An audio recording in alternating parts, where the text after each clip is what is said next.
Pardon me, Mayor Robinson. I understand Councilmember Townsend is having technical issues again, and he's asking if the office is available for him to come and be in the office. Madam CIO? I'm not in the office. So Madam CIO, is that even an option at this time? I'm sorry, Madam Mayor, there's no one in the office this evening. So is Councillor Townsend, is he able to phone in? That's always available as well. I'll message him and make sure he's aware of that. Thanks. Well, thank you, Councillor. Thank you. All right. Through you, Mayor Robinson, we are good to call the meeting to order. Thank you very much. Well, good evening, everyone, and welcome to the Westbury Council meeting for September 20th, 2022. I'm calling the meeting to order under item number 1. All members of council are present, with exception to Councillor Townsend, who is having some technical difficulties, but is attempting to have that corrected and join our meeting. And Councillor Shea is not in attendance at this time. We will just be cognizant for their arrival. We do have a quorum for this meeting. I want to remind everyone that we are using the revised agenda for the meeting this evening. Now at this time, Corporate and Community Initiatives Officer, Mr. Hewlett, could you please explain the features of this meeting?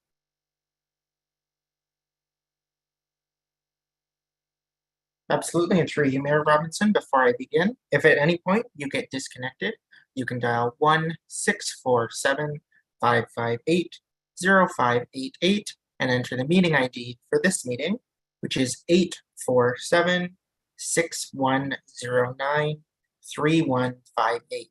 It should be noted for members of the public that this meeting is being held in 2 locations, both on Zoom as well as being live streamed on YouTube.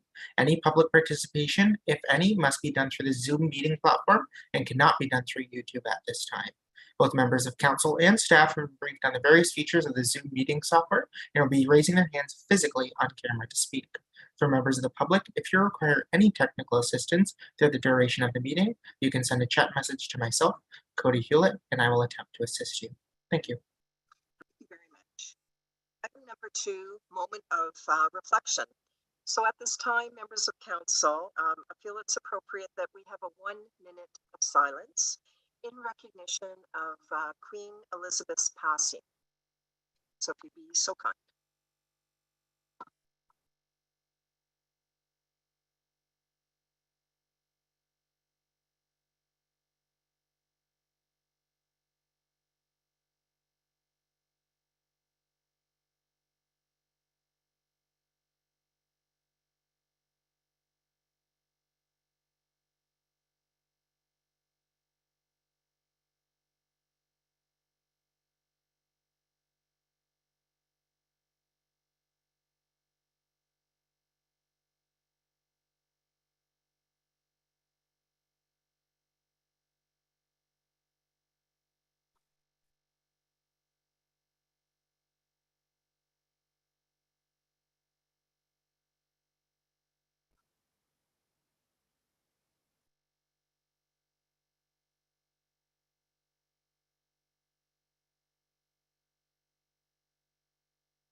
Thank you.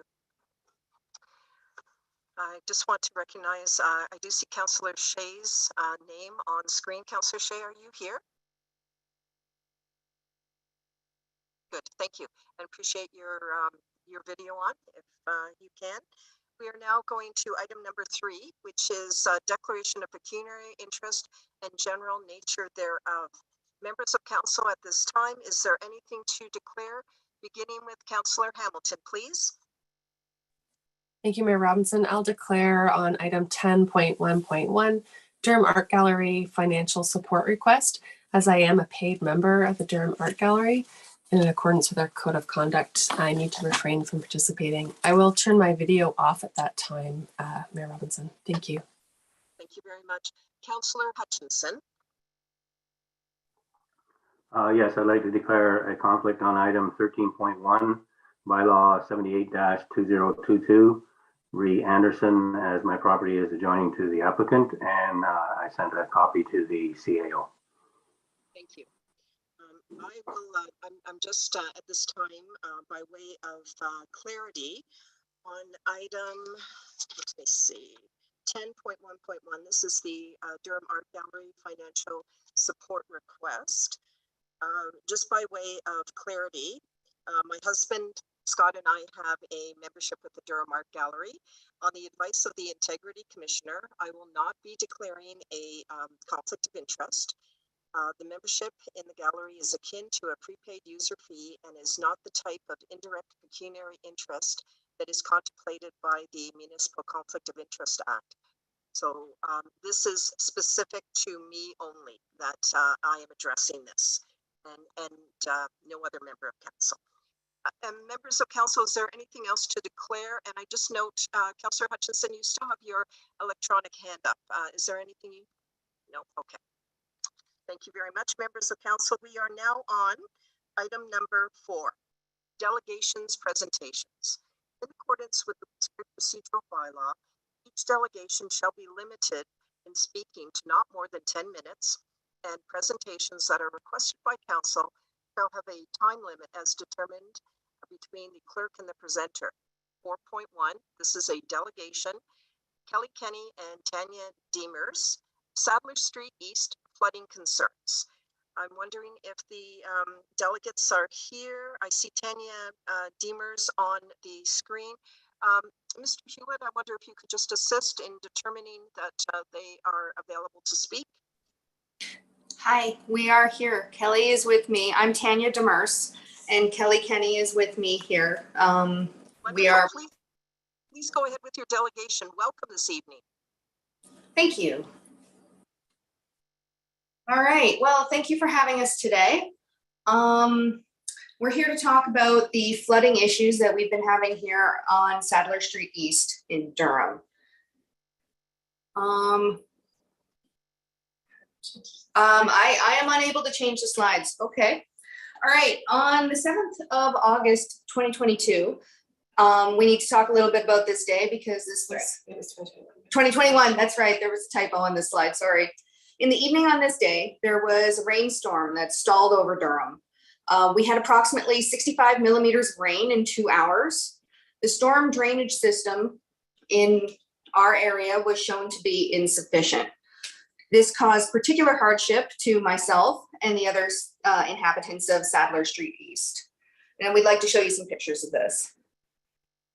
So this is my house. That's from the front window. So that you can see the water is coming, it's coming from the creek across the street. I have 2 drainage, what are those called? Holes. Storm drains. Storm drains, sorry. They're right in front of my house. Directly, one right in front, one across the street, and then the creek is over there. The water came up over the roadway, up through the storm drains, up over the curb, into my garage, and destroyed my basement. 2 feet of water in the bottom. Had to be complete. It's going to need to be gutted. It cost $5,000 to pump the water out. Everything's destroyed, and we just feel like this is because nothing's been done with that creek. It's insufficient. So if you can switch to the next slide, I think it's the one from up above. So that is it's through a screen, so it's a little bit weird, but you can see the extent of the damage, like how much water was in our neighborhood. We didn't stand a chance. And there have been complaints. I've only lived here about 4 years, but there have been complaints to staff and council for years before I even moved here, and nothing's ever been done. So this was just waiting to happen, and it's going to happen again. It's just a matter of time. Nothing's been done. So you can switch slide. That's, yeah, the street was shut down. I'm sure you all already know that the fire department had to shut down the street because there were cars coming down. It was creating waves, and all of those waves of water were coming into our homes. There. That's taken from my home also. So next slide.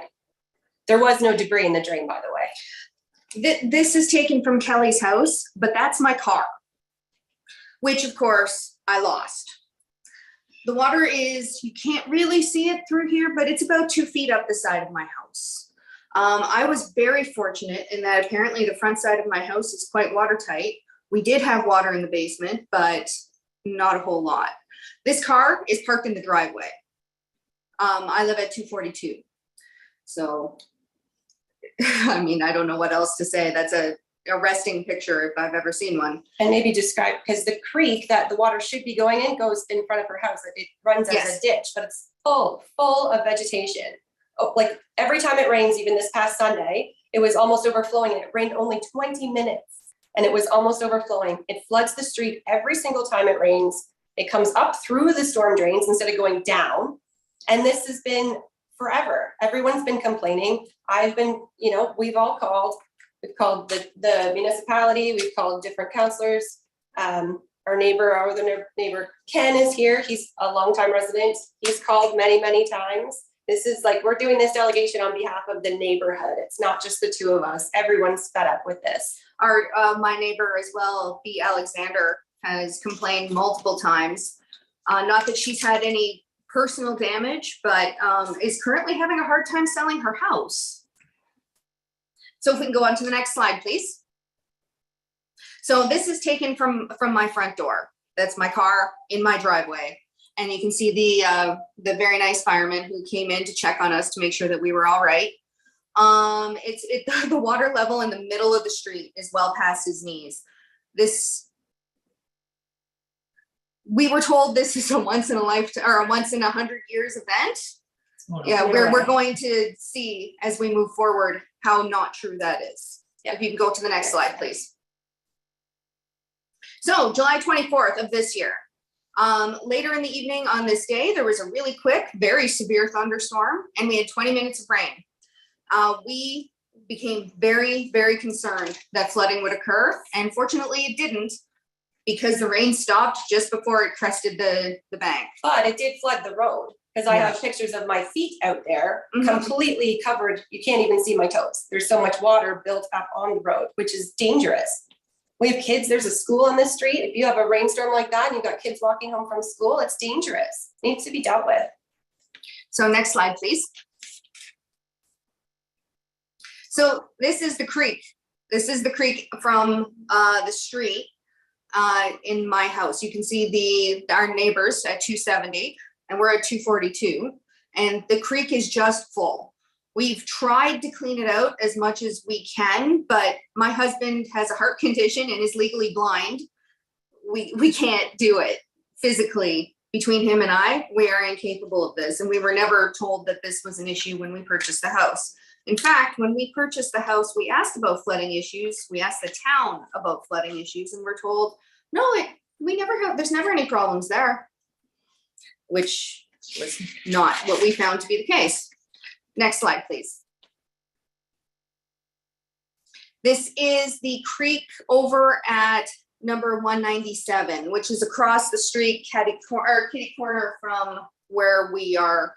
They have the creek goes there. This is usually, you can see grass, you can see stonework.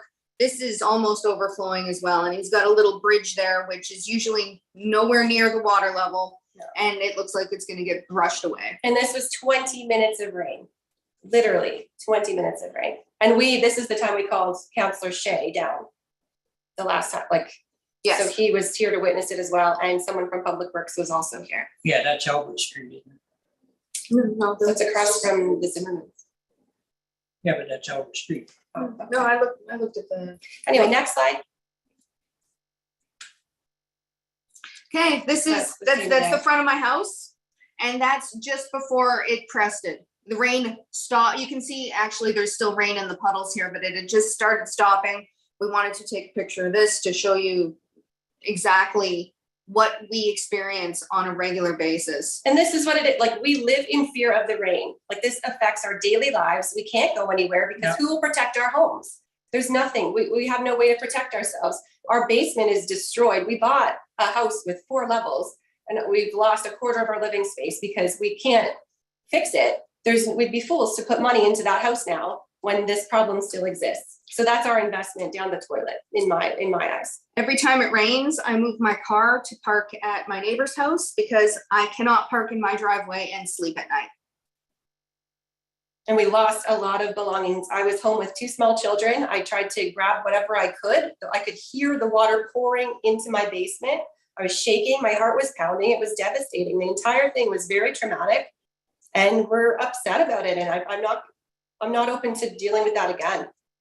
We've waited a year. I'm so disappointed. Nothing has happened in a year. Like there's been plenty of time. We've made enough phone calls. I mean, you must be sick of hearing from us by now with all the phone calls. Just every time it rains, we get so scared, and it's not right. We shouldn't be living like that. Yeah, I've been here since 2007, and it's 6 times I remember this has happened.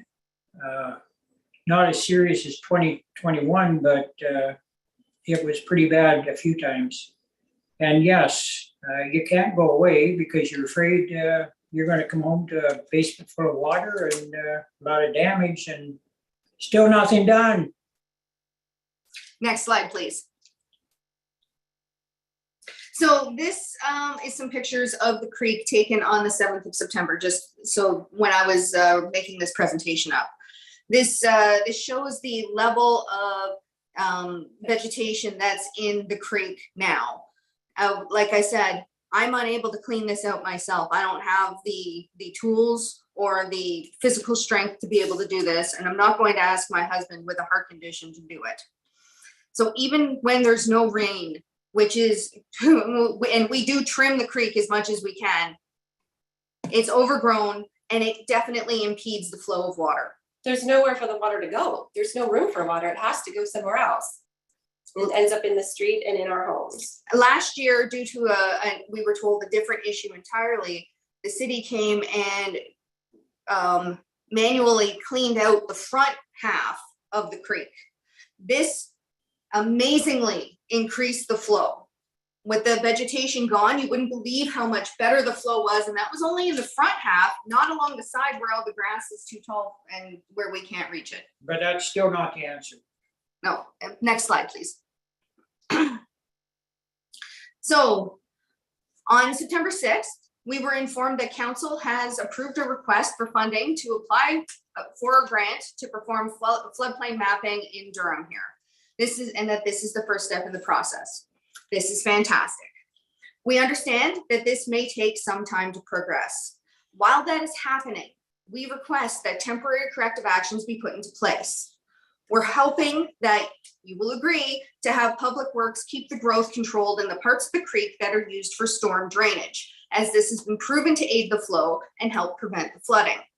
We would also like to be kept informed of all progress regarding this project, as it directly affects the safety and saleability of our properties.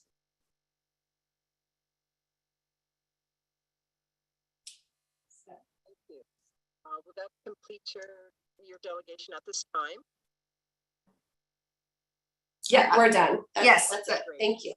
Oh, of course, and thank you to both Kelly Kenny, Tanya Demers, and the gentleman that was also Ken Morrison. I live in 275, right across the street. Thanks, Ken Morrison. Appreciate that.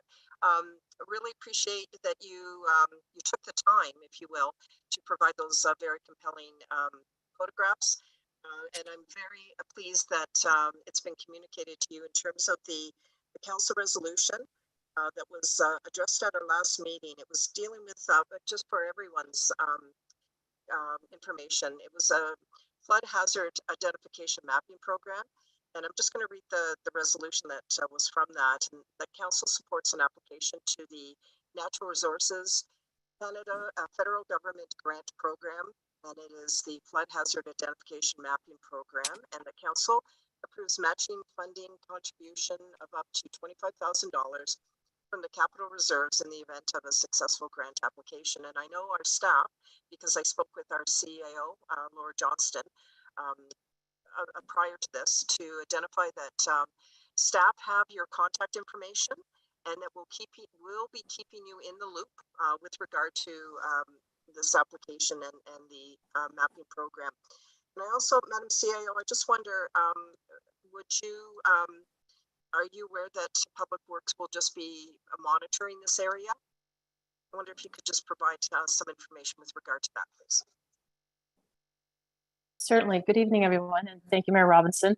Our Director of Infrastructure Public Works is, yes, he is on the call tonight, and he may like to add to this. But yes, they're quite aware of the challenges in this area, and they have attended, as our delegation has also pointed out. So has fire and police. So we're quite aware. It's a little bit of a process, and perhaps Mr. Glazier could chime in and give us a bit of information on that. Yeah, I think it's important at this time. I know delegations, we normally hear them and say thank you and that we are addressing it, but I think in this particular case, I would just like more information presented through our Director of Infrastructure and Public Works. Thank you for that suggestion, Madam CAO. Mr. Glazier, could you please comment?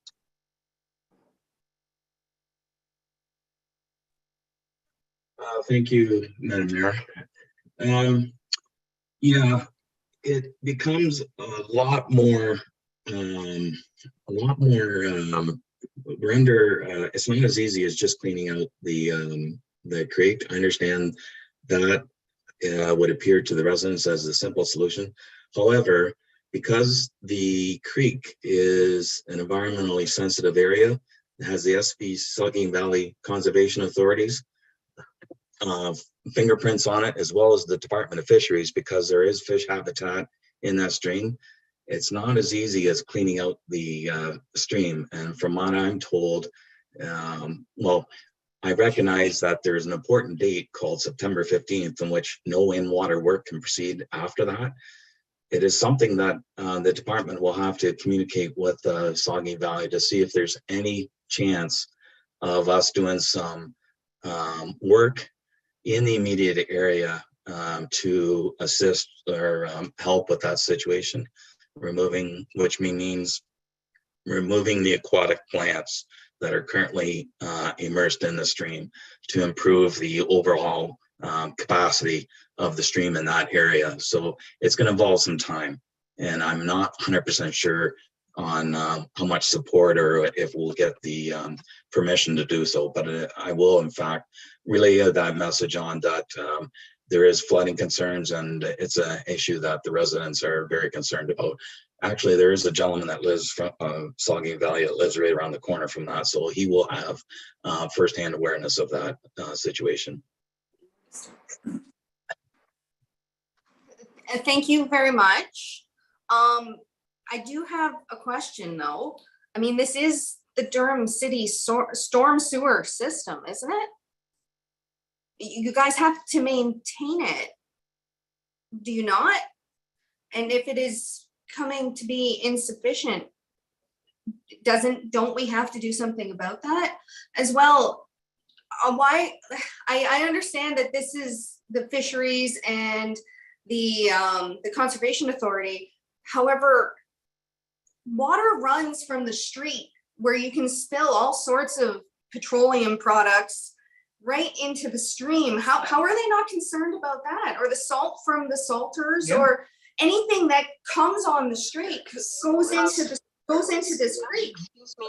Okay. Thank you very much. I just want to ensure decorum here, and you did have your delegation time. We hear your question. I'm wondering if Planner Spencer, if you could just respond to this inquiry, please. Yes, and I appreciate that. Thank you through Madam Mayor. So there is significant flooding hazards that we are aware of, identified by the Saugeen Valley Conservation Authority through the 100-year hurricane flood event. And that is documented in the official plan. It is documented in our zoning. And so I think to speak to that it's directly related to the public works maintenance is not absolutely correct. And I would like to have the opportunity to speak to the Saugeen Valley Conservation Authority in consultation with the Director of Infrastructure and Public Works to establish what the issue may be. We do understand there is a reason for hazard and natural environment mapping, and this is the reason. And lots of times people don't understand it until they're expected or anticipated or experience it. So I think with respect, Madam Mayor, I think this is a conversation that needs to be had on a different level. And I'm certainly willing to assist with determining what that looks like obviously this was an event that occurs, and obviously if it's ongoing, the Saugeen Valley Conservation Authority absolutely needs to be involved. And I'm happy to assist with that. Thank you. The delegation addressing this at council. We will further address the matter through SVCA, through our Public Works. Just before I ask if council has any questions of clarity for the delegation, Madam CAO. I'm sorry, Mayor Robinson, I'm having a really tough time hearing your audio. I think I heard you say that you're going to leave it with staff to contact SBCA, and then Yes. we'll connect with the residents. I just wanted to confirm because I don't know if I'm the only one, but it's very, very quiet. Oh, I'm terribly sorry. Let me see if I can turn my microphone up any further. Okay. So I put it up to the high volume and I'm very close to my speaker. Yes, what I've identified, can you hear me a little better now? Okay, I've asked that because we've had both Planner Spencer and our Director of Infrastructure and Public Works identify they will be doing more work with this. And also we've got the resolution dealing with the flood hazard identification mapping program that please keep this council informed as well as the residents on the progress of addressing this matter. Members of council, are there any questions of clarity for the delegation at this time? Councillor Shea. Thank you, Mayor. Well, I'd like to begin by thanking the delegates, Tanya and Kelly and Ken, for bringing this to our attention with such graphic detail. I'd like to point out that, and I think I learned this from the director, that many others along this creek have suffered as well. A number of other homes flood regularly in that neighborhood and have lost furnaces and furniture in the basement. So it's not just the 3 or 4 neighbors to the houses that we saw. But I further wanted to identify that I've had several discussions with the Director of Infrastructure, and he's been very on top of this file, initiating conversations with the Saugeen Valley Conservation Authority, initiating requests for funding to pursue this matter further and as urgently as possible. So I just wanted to commend the Director of Public Works for taking the initiative on that. Thank you. Thank you. Appreciate that. Is there any other member of council that wishes to speak for questions of clarity? I'm just looking. Councillor Hutchinson then. Yes, Mayor, I too find your mic very low, so I'm not sure if you can have a mic or something work there. I'd just like to reiterate my concern for the situation. I understand this is not a new issue. It's been one for years. The Public Works used to go in and physically clean out the stream. As the residents know, and maybe council does or doesn't know, that this stream meanders through the town of Durham, across many people's properties and across private land and so on. So it's really not an easy fix. It's one of those things that it's very difficult, as the director has said, with the fishing and the ministry and the conservation authority. So, but I think we are going to look at it. We put in some mapping, and I think there needs to be a solution to it, but it is an ongoing thing that's happened for years. This is not the first time that it's flooded in that area. It's flooded before, and unfortunately, sometimes real estate people don't always tell you the full truth when it comes to selling a house, because that house has flooded before in that area. So yeah, it's something we definitely need to look at and try to resolve, because it is an ongoing thing, but it's definitely not an easy fix. So I just wanted to throw my 2 cents on that. Thank you. Thank you, and to stay on top of it. Okay, as I'm not seeing any other member of council. Yes, Councillor Herger. Thank you. I appreciate the comments to our Director of Infrastructure Public Works that he's working on this and has made the contacts with the right people. I'm just kind of curious, if we do the floodplain mapping, won't that just map out the area that we're talking about? It doesn't necessarily address the infrastructure that's in ground and whether it is right size, right fit, especially with more water. Could I have a comment there, or maybe it's something for more investigation too? I will provide an initial comment for sure. Director of Infrastructure and Public Works, Brent Glacier, please. Through you, Madam Mayor, thank you.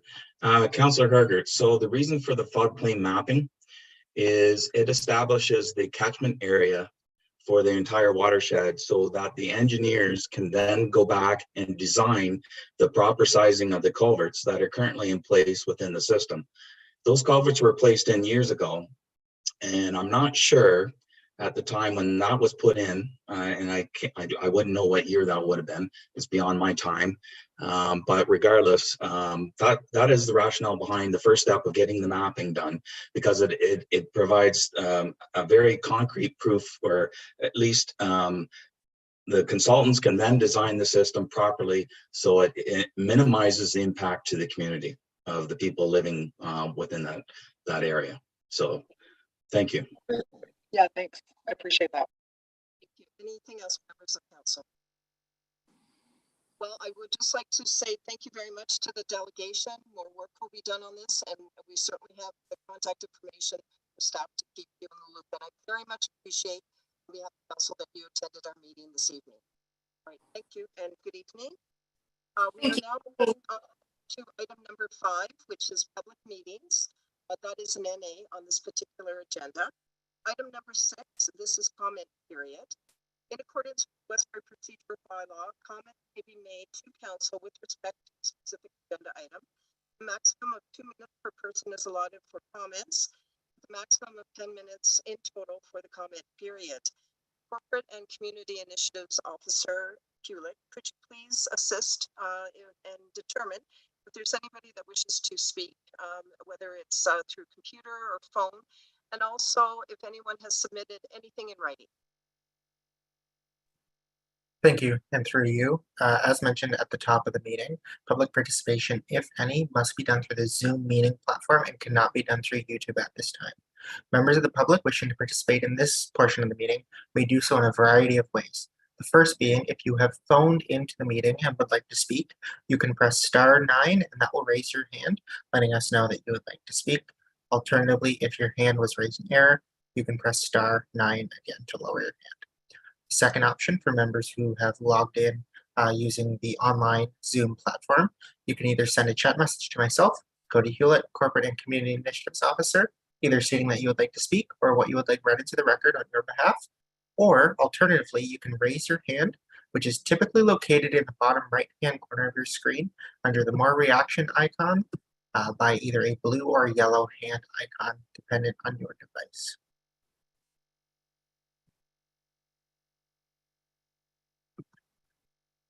Just taking a quick review of my dashboard, Mayor Robinson, I am not seeing any members of the public wishing to speak during this portion of the meeting, nor have we received any previous correspondence. Okay, thank you. We will then move on to item number 7, which is unfinished business. 7.1, Director of Development, CBO. 7.1.1, 2022 Q2 building activity. Madam CAO, could you please read the recommendation at hand?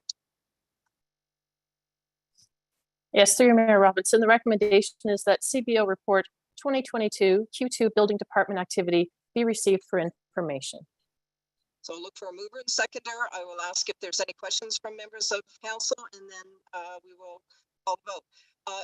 Mover for the motion, Deputy Mayor, seconded, Councillor Hergert. Members of council, are there any questions with regard to this motion or the report? Seeing none, all those in favor indicate with a raised hand. The motion is carried. 7.2, Chief Administrative Officer. 7.2.1, renaming municipal asset Heritage Walkway Bridge.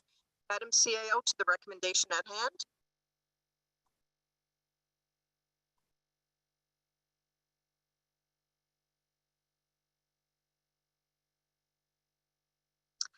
I'm sorry, I was muted through that whole thing. I'll try again now that I'm not mute. Thank you. That's okay. The recommendation, The recommendation is that report request to name corporate asset Heritage Walkway Bridge be received for information. Is there a mover for this motion? Councillor Hamilton, is there a seconder? Councillor Townsend, questions on the motion or report? Seeing none, all those in favor indicate with a raised hand.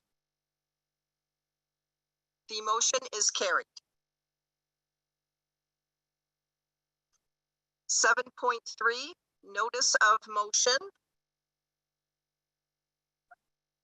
Record of West Gray taxpayer budget.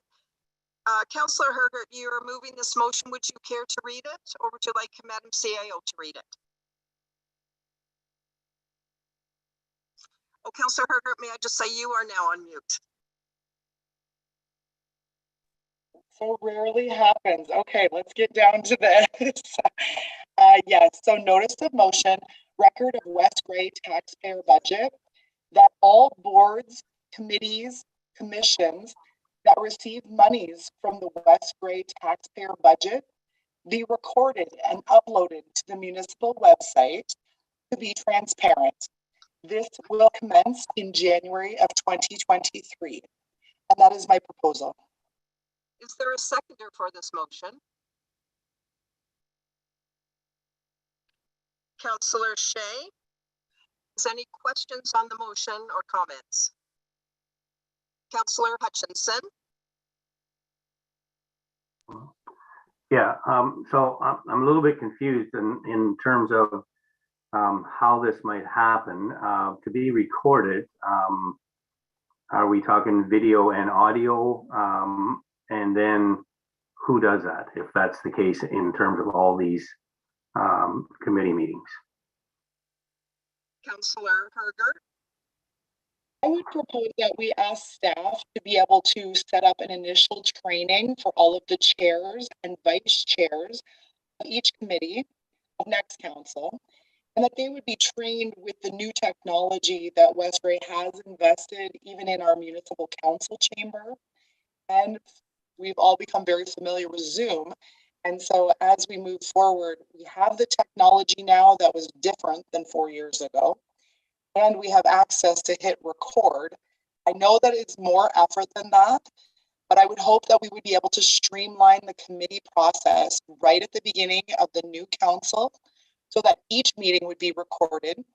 And then the time delay that there may be during a month or so to prepare minutes and have those approved by the governing body, that information wouldn't just stay with the committee members. It could be for everybody to view online and be kept very much in the know of current information. If I may, Mayor, just a response. So the pretense then is that every committee meeting would happen in the council chambers, because otherwise we don't have the capacity to move cameras, recording equipment around to different arenas, which again, Wi-Fi, internet connections is an issue. I just don't, I think it's a logistical nightmare, basically. And I think also that when we record our minutes, we don't record everything in the minutes. We record, the juxta of what the conversation was, and then we're not expected to record every comment and every word that people say in a meeting. So I really find it would be very difficult and challenging, and I can't support it at this time. Thank you. Is there any other member of council that wishes to speak on this item? I'll go with Councillor Shea and then Deputy Mayor Hutchinson.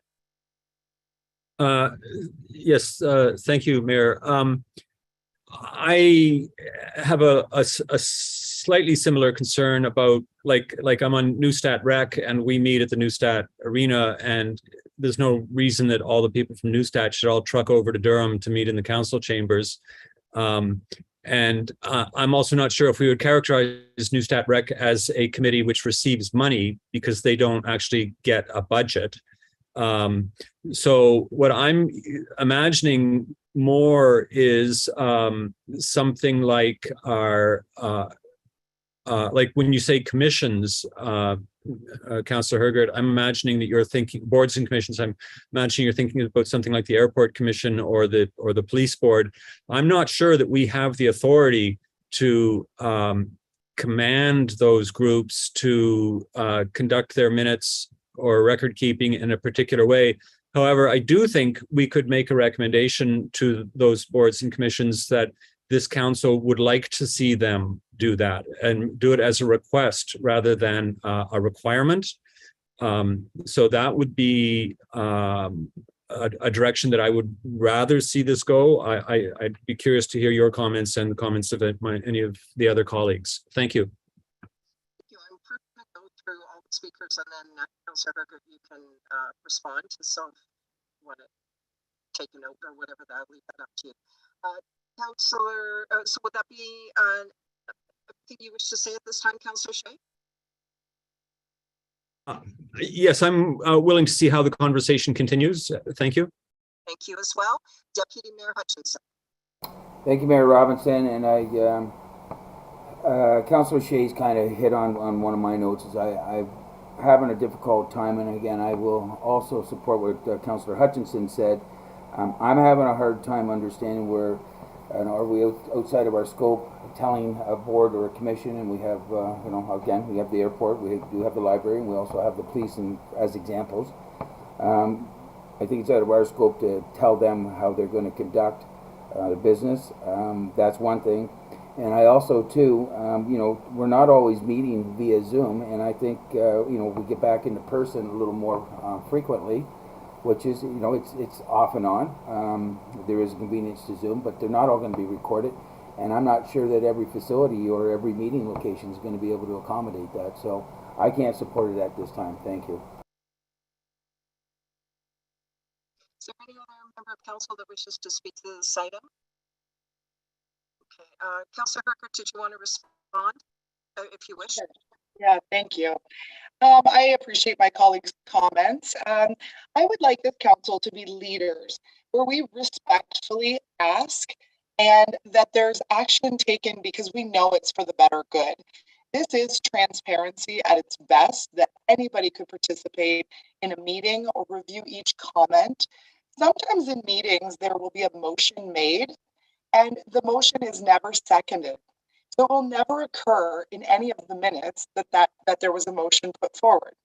But I think it's important that the public sees every aspect of a meeting, especially when we have the technology to do so. Most of our arenas are actually with Wi-Fi. Zoom is an option and it continues to be utilized for this same meeting.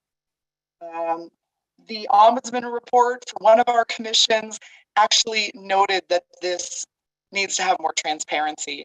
It's a second report from the Ombudsman. I'm trying to find a way to get transparency. And I look for our suggestions from council to improve my notice of motion.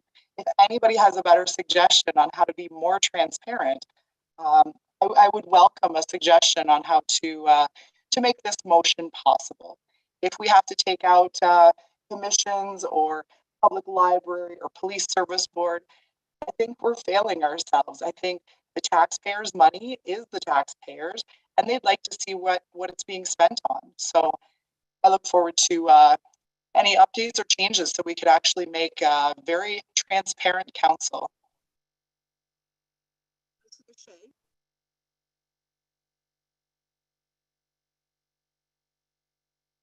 Councillor Shea, did you wish to say anything? Your hand is up. Yes, I'll make a brief comment that I think that Councillor Hergert's assertion about council being a leader is interesting. We were forced to go on Zoom when a lot of our committees went into hibernation at the beginning of COVID. And we quickly moved from having Zoom meetings to having Zoom meetings recorded and published, first on Zoom and then on YouTube.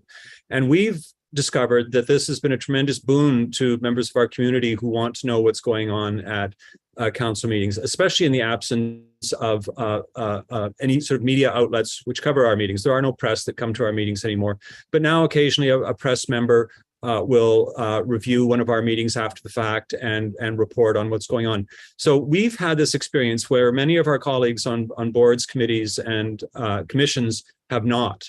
And I would say it's been a very fruitful and positive experience. So I think that your idea about demonstrating leadership is possibly appropriate. As the seconder of the motion, I might encourage the mover as a friendly amendment to add the phrase "be encouraged to consider." That is, that who receive monies from the West Grey taxpayer budget be encouraged to consider recording and uploading to their website to be transparent. If you were happy with that, Rebecca, maybe that could become slightly modified. Madam CAO, I just want to confirm with you first, is that something that can be addressed here without an amendment motion? I'm sorry, Madam Mayor, I didn't catch all of that. You're asking for clarification if that's a friendly amendment? Yes, I'm asking, and certainly I use friendly amendment from other just examples of how we can address a motion to change it slightly. But what I'm asking you is, can this be done without an amendment?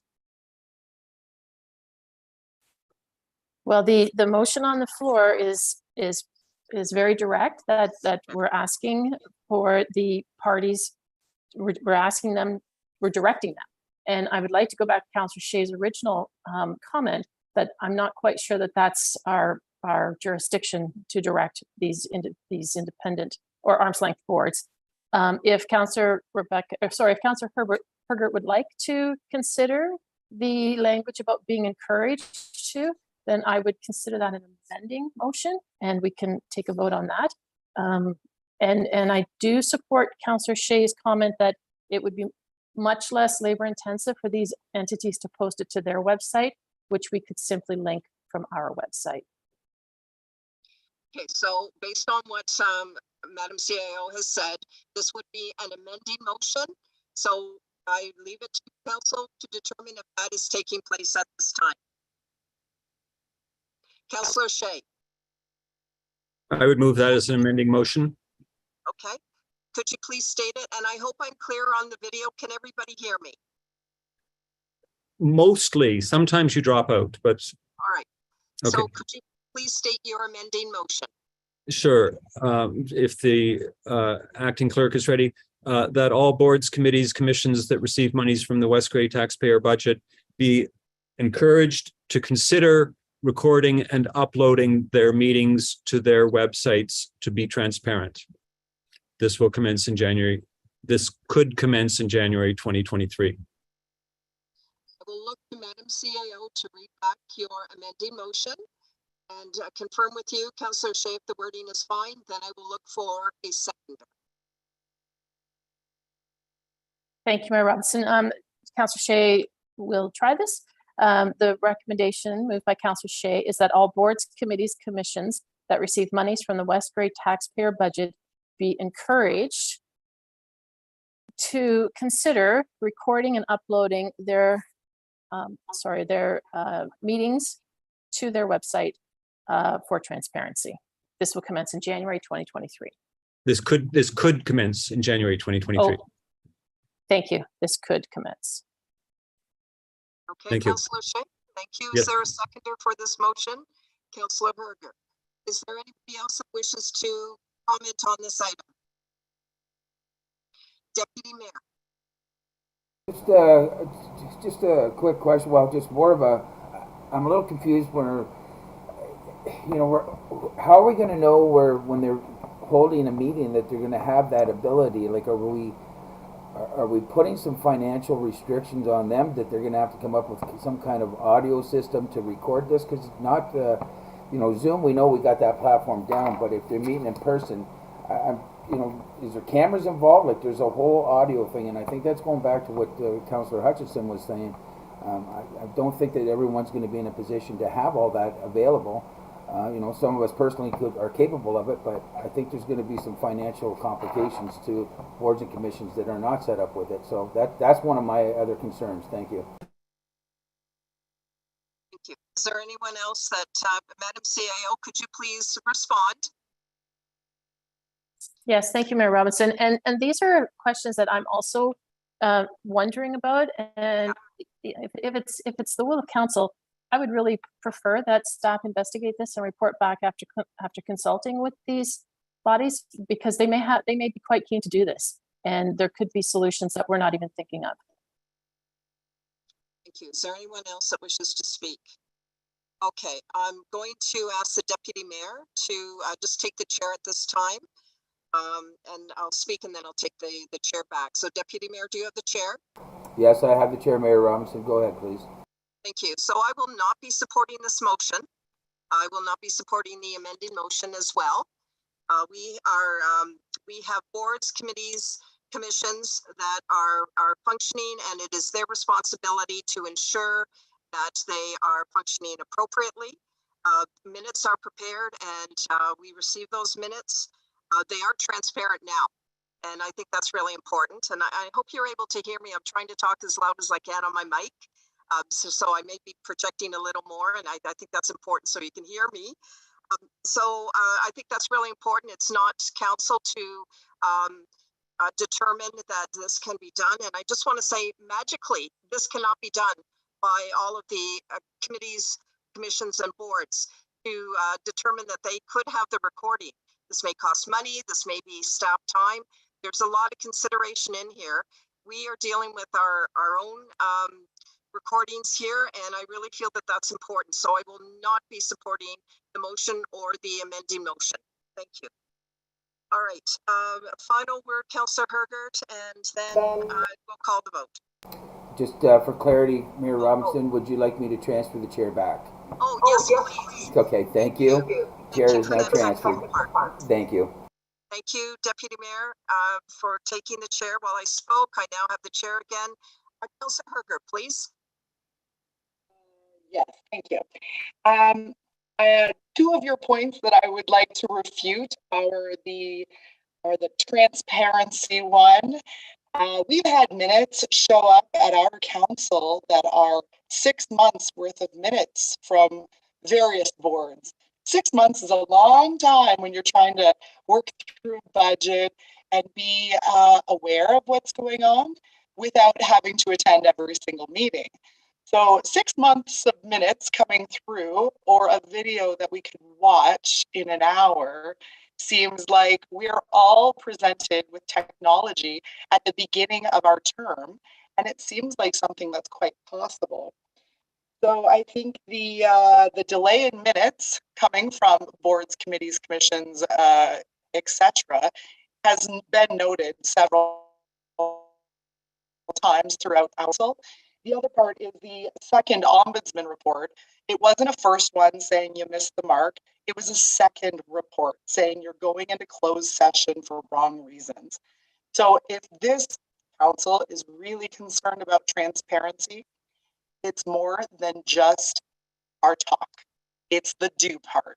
And I think this is where the rubber meets the road, and the taxpayers really have transparency if they're able to attend meetings in a fashion, even if it's recorded, that they see the whole picture, not just the picture that's given to them. That's all my comments. Thanks. Thank you, Madam CAO. I'm asking for a recorded vote, but before I do that, I see Councillor Shea's hand. Please go ahead. As the mover of the amendment and the seconder of the initial motion, is it possible for me, acting clerk, to withdraw my my support of these two motions? Through you, Mayor Robinson. Yes, Councillor Shea, you have that opportunity. And to instead endorse your recommendation that you look into this a little bit further. It's not often that I hear you volunteering to take on jobs that council isn't assigning to you, but it did sound like a sensible, a couple of brief 5-minute conversations might shed more light on this than some out of the blue motions or amendments from Councillor Hergert or me. So I would be happy to withdraw support for these two motions and take this other path forward if that's still an option. So through you, Mayor Robinson, Councillor Shea, yes, Councillor Shea can withdraw his motion. Would that be agreeable to the seconder, Councillor Hergert? The seconder is Councillor Shea. The mover is Councillor. Or sorry. Or actually, quite frankly, it depends on whether you're talking about the amending motion or the motion. So please continue, Madam CAO. Thank you, Mayor Robinson. I was referring to the amending motion. which is the one we were speaking of now, that was moved by Councillor Shea, and I believe Councillor Hergert seconded that. And if it's being withdrawn, I would need Councillor Hergert's support. Councillor Hergert. So to that point, I would say this has been on our agenda for a couple weeks. If there was something we should know, I obviously respect our CAO and expect that she would provide that to us. So I'd like to provide her that time, and I would withdraw at this time.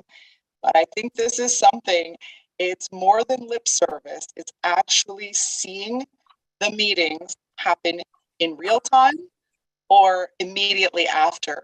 And I think that would provide transparency to our taxpayers. So I will withdraw at this moment and leave that with our CAO to bring back a better way or a real possible way on how it will roll out.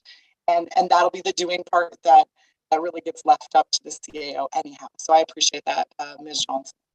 Madam CAO, could you please provide the procedure here if we have both the mover and the seconder withdraw the amending motion? And then how do we address the main motion? Looking for your procedural guidance. Thank you, Mayor Robinson. So we are now back to the main motion, which was moved by Councillor Hergert and seconded by Councillor Shea. I would recommend that Council deals with this motion, and if there's an amendment to this motion to direct staff to report back, that could be appropriate. Could you please read the motion that we are to deal with at this time, please, Madam CAO? Yes, thank you, Mayor Robinson. We're back to the original motion, moved by Councillor Hergert, seconded by Councillor Shea, that all boards, committees, commissions that receive monies from the West Grey taxpayer budget be recorded and uploaded to the municipal website to be transparent. This will commence in January 2023. So there's a mover and seconder on this. Councillor Hamilton. So I would make a motion to defer this motion until such time, to a future council agenda, until such time there's a staff report. That's my idea anyway. Perhaps CEO has better language. Thank you. We will now leave it with Madam CAO to put the language together and confirm that you like the language. Councillor Hamilton is the mover, and then I will seek a seconder. One moment, please, everyone. Through you, Mayor Robinson, Councillor Hamilton, maybe we can start here, that this motion be deferred to a future agenda, to a future council agenda for staff to be, that this motion be deferred to a future agenda and staff be directed to report back. Councillor Hamilton. Yes, thank you. Thank you. Then I'm looking for a seconder. Councillor Shea. All right. Could we please have the motion read one more time, and then I will call the vote. So the amending motion moved by Councillor Hamilton, seconded by Councillor Shea, that this matter be deferred to a future agenda and staff be directed to report back. Thank you. Any questions, Councillor Hamilton? Oh, thanks, Mayor Robinson. And just for clarity, instead of it being an amending motion, it's a motion to defer. Would be yes, thank you. in the agenda or the minutes. Thank you. Yes. All right. Anybody else wish to speak? All those in favor? Actually, I do not need a recorded vote on this, Madam CAO. So I'm not seeing any other hands. All those in favor of the deferral motion indicate with a raised hand. Those opposed? The motion is carried. We are now dealing with 7.4. Notice of motion, rescind trailer license bylaw. Councillor Hergert, you are the mover. Would you care to read your motion?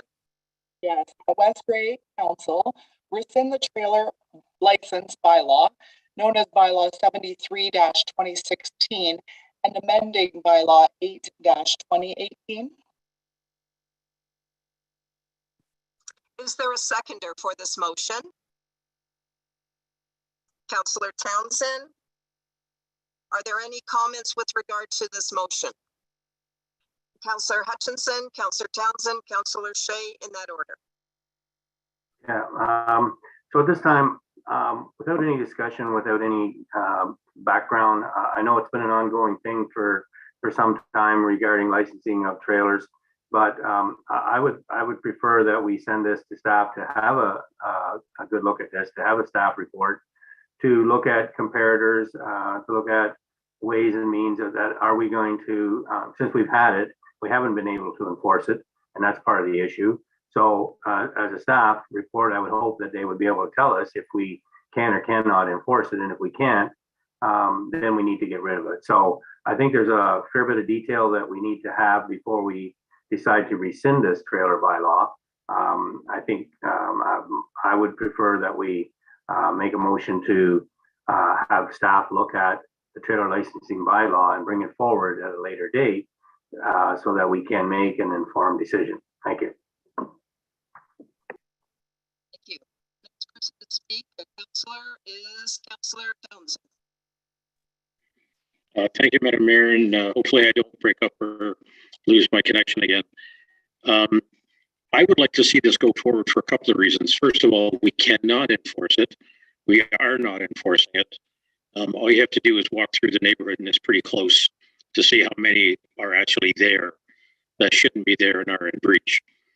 If we were going to enforce it, there's going to be quite significant effort. I appreciate that. And also, you're going to get a lot of people surprised with the fact that they haven't been told for years, or no one's come and knocked on their door to tell them they're in breach. So I would rather remove this from the books. I don't disagree with doing the staff report at some point. And then at that point, look at whether or not you actually want to bring it back with enforcement, because we're being so inconsistent in that. And again, knocking on doors, walking the municipalities, you see it everywhere. And to me, it's not appropriate just to only go after a couple of people. I think we need to be consistent, and that's part of the requirement of the Municipal Act too. So if that's true, then I would like to see it go now. And if we still feel that it's worth it, then we bring it back. Thank you. Councillor Shea, please. Thank you, Mayor. I take Councillor Hutchinson's point that it would be great to have a staff report, just outlining the options and the scale of the problem.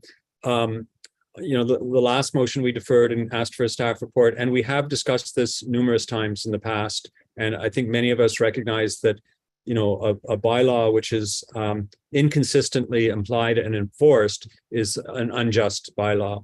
And so as much as I would like to ask for a staff report and think that that is the sort of prudent and cautious road forward, I think we are the decision-making body here. We all have ample information about the inappropriate or uneven application of this bylaw. We know what's going on out there, and I think we have enough information to make a decision. So that's why I can support this rescinding of the bylaw that has been proposed. Thank you. Is there any other member of council? Deputy Mayor, please. Thank you, Mayor Robinson.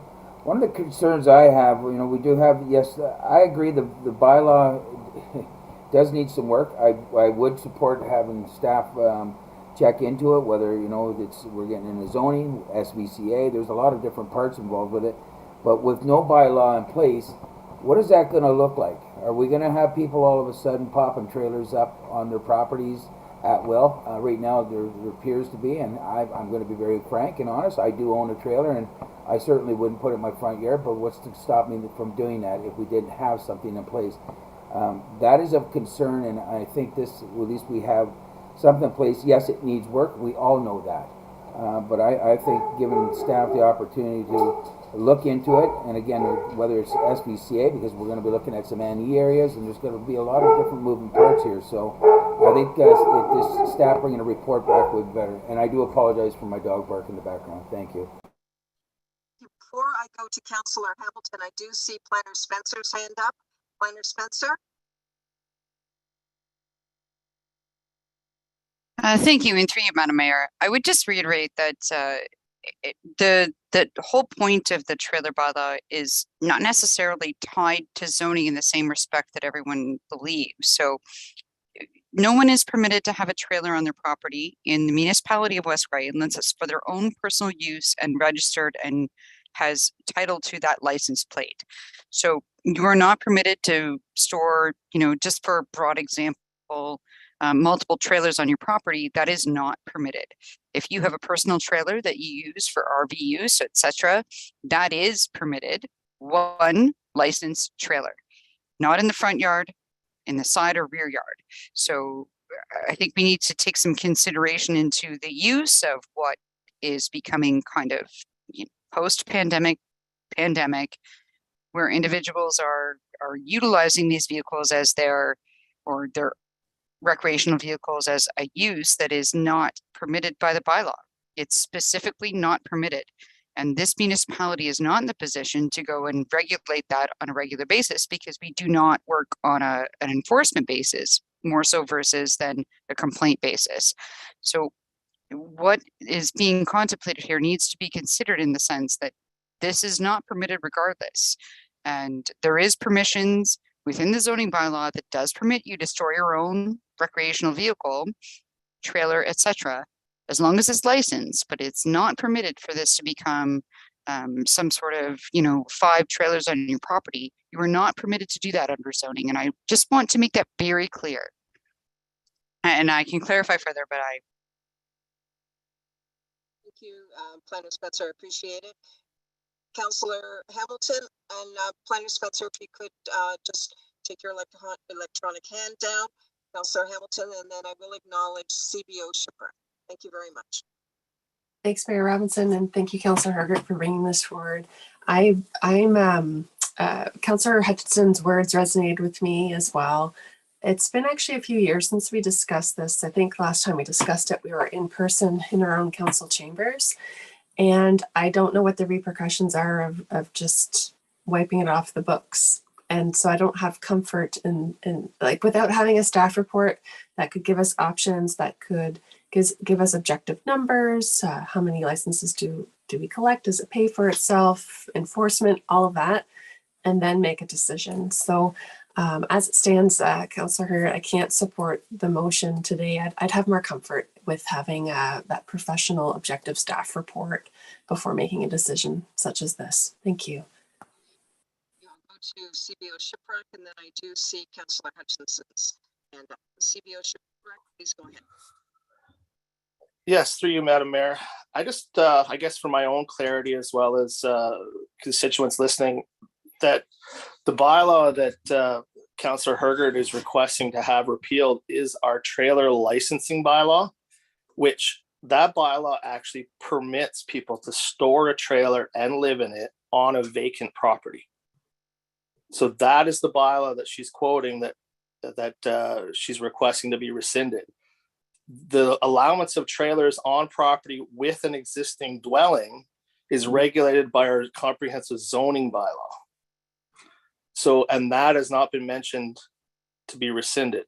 So if we rescind the bylaw that Councillor Hergert has requested, then nobody would be permitted to apply for a license to allow a trailer on a vacant property. But people would still be permitted to have trailers on properties with an existing dwelling.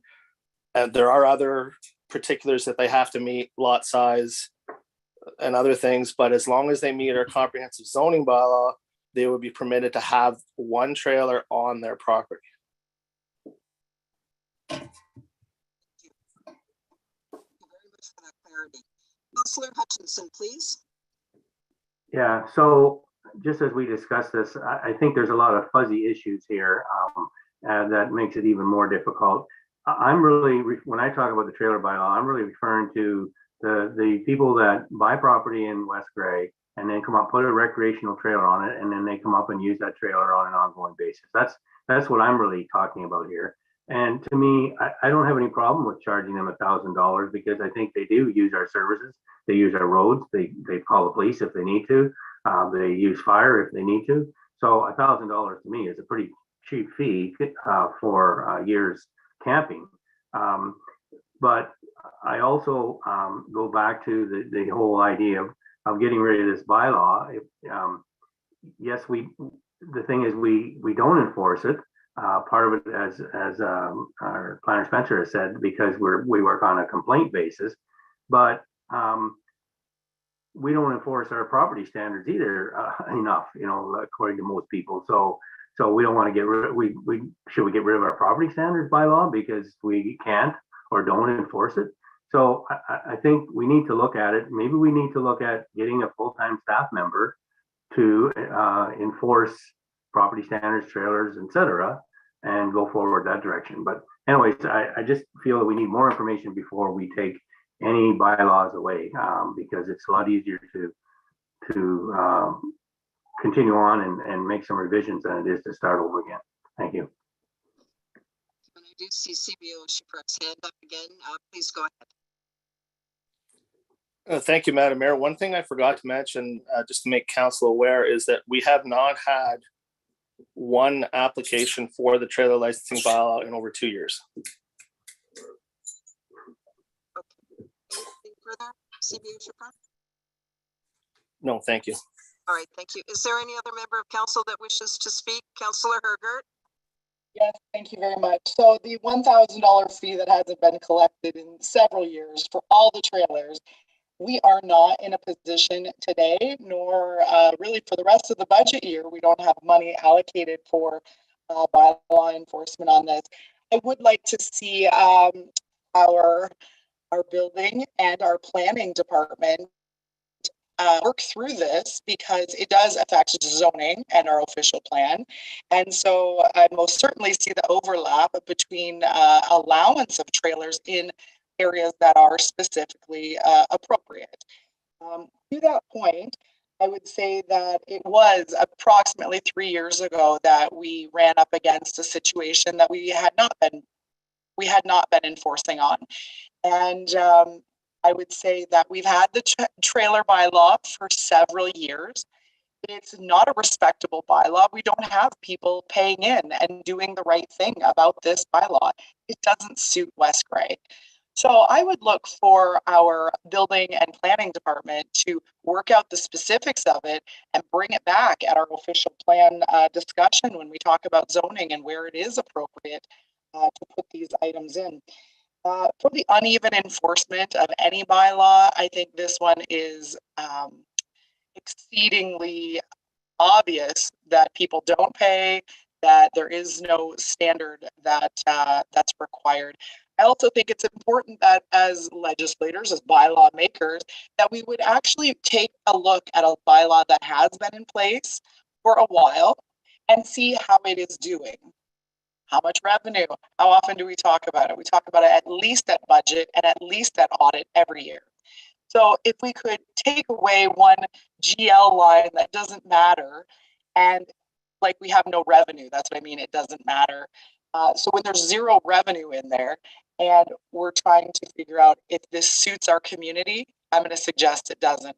So when we take a review of bylaws that have been on the books for a little while and see how they work for West Grey, I think it's important that staff be involved in that.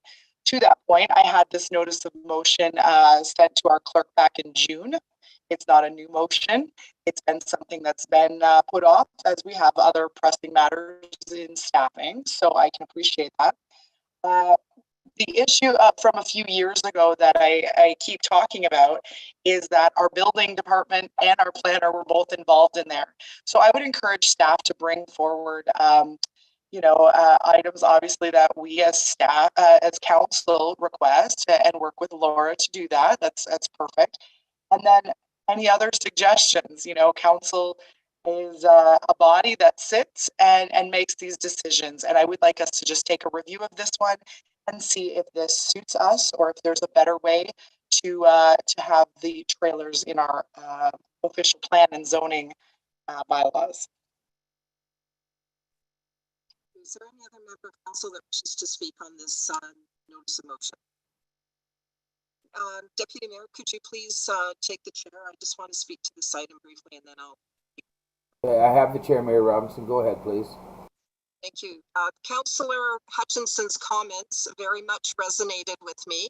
And I agree that that it would be improper just to rescind a bylaw from a notice of motion on the agenda. For due diligence, and I really believe in due diligence, I would respect that there be a report forward to deal with all of the matters. I see the merit in that for certain. So as the notice of motion, or rather the motion is put on the floor, I will not be supporting it. And I would ask Madam CAO for a recorded vote, please. Thank you, Deputy Mayor, as acting chair for this moment.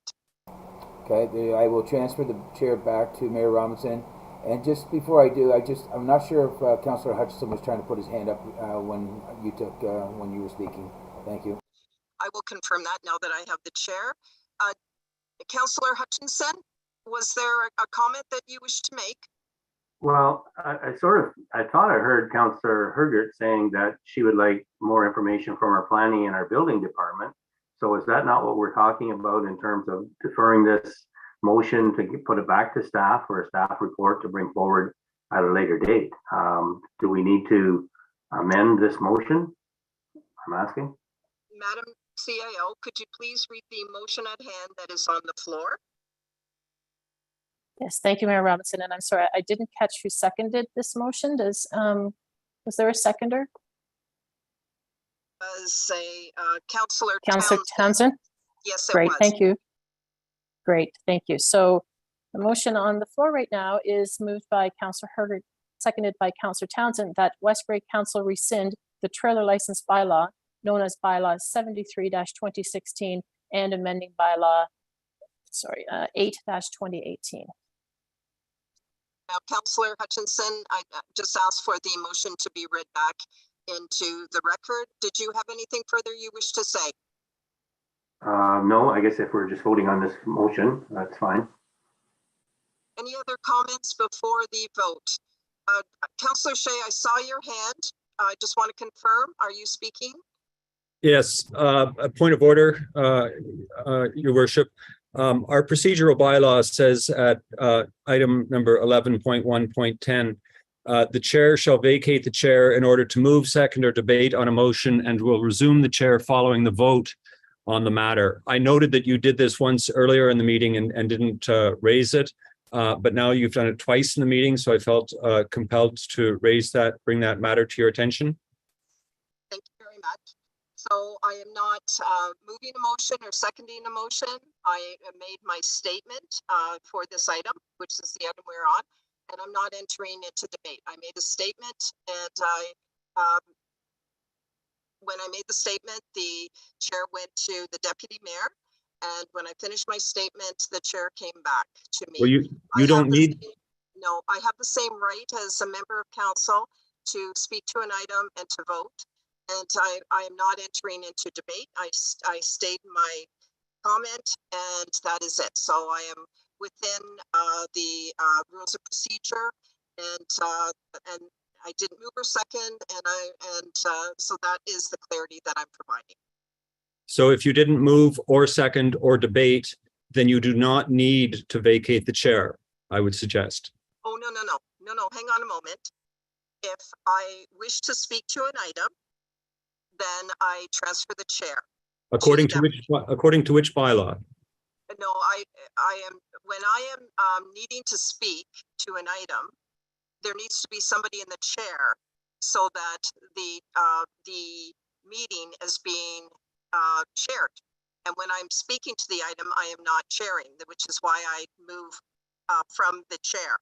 When I state my item or state what I need to say, and then I go back to the chair, and that is just fine.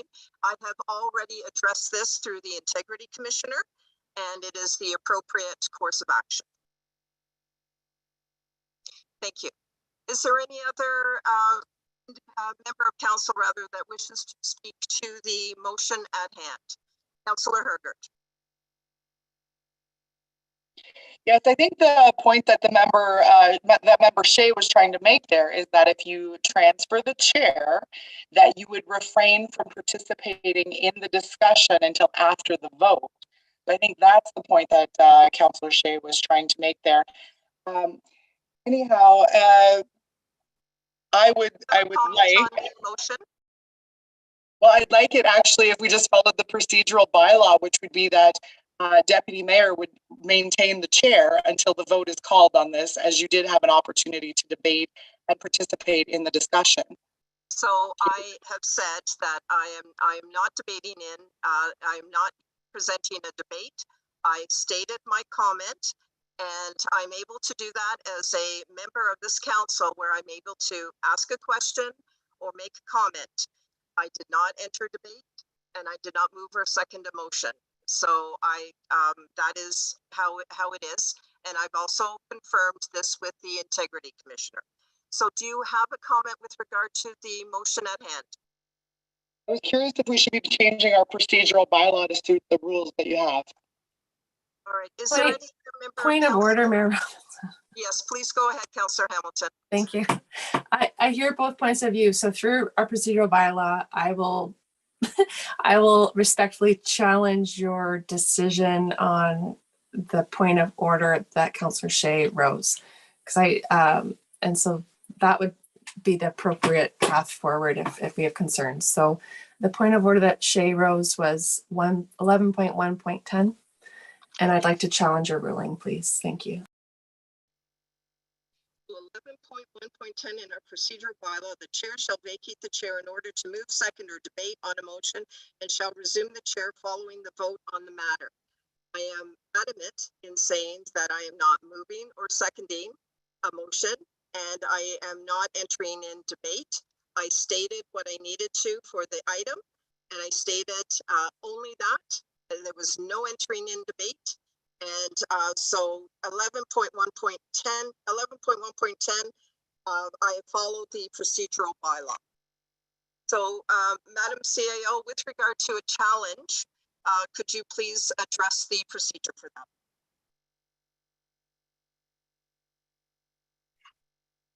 Through Mayor Robinson, I'm going to need a moment just to refer to our procedural bylaw. Yes, thank you. I appreciate that. Please take the time you need.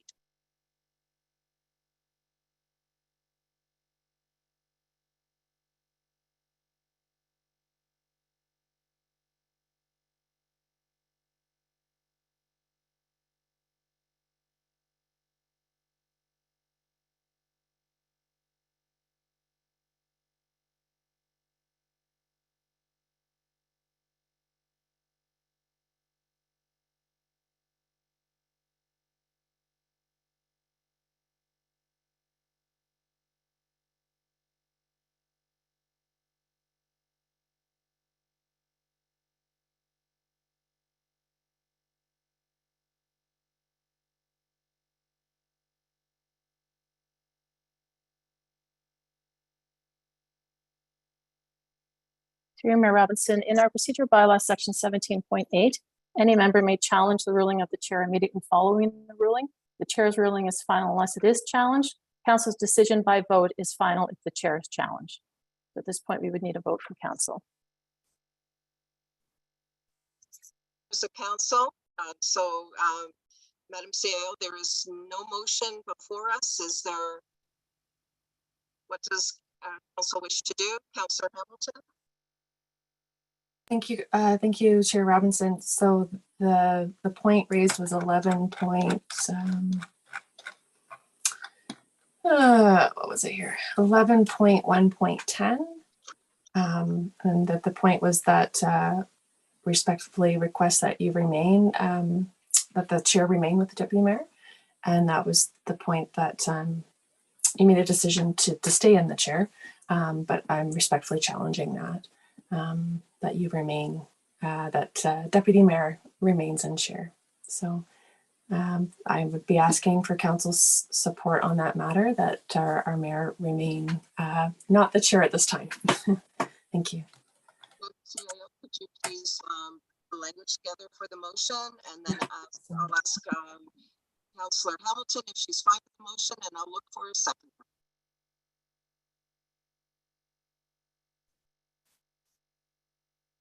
Okay, Councillor Hamilton, here we will try this. Moved by Councillor Hamilton in accordance with procedural bylaw 11.1.10, that council challenges the chair and directs Deputy Mayor to remain in the chair.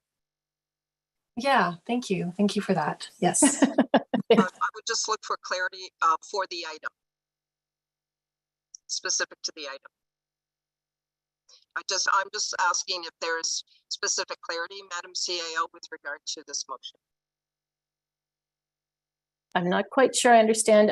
So council is challenging the chair regarding, well, we could say regarding, it is in regard to procedural bylaw 11.1.10 that the deputy mayor remains in the chair. Okay, do I need a clarity? Councillor Hamilton, are you fine with the language? Yes, thank you. Is there a seconder for this motion? Councillor Shea? Madam CAO, I would like a recorded vote. Please proceed.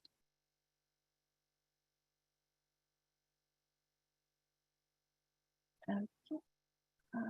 One moment, please. I'll just grab a recorded vote sheet here. Thank you. So it is moved by Councillor Hamilton, seconded by Councillor Shea, that in accordance with procedure bylaw 11.1.10, the chair, council is challenging the chair and requests the deputy mayor remains in the chair. Councillor Shea, your vote? In favor. Mayor Robinson? Not in favor. Councillor Hamilton? Yes. Councillor Hergert? Yes.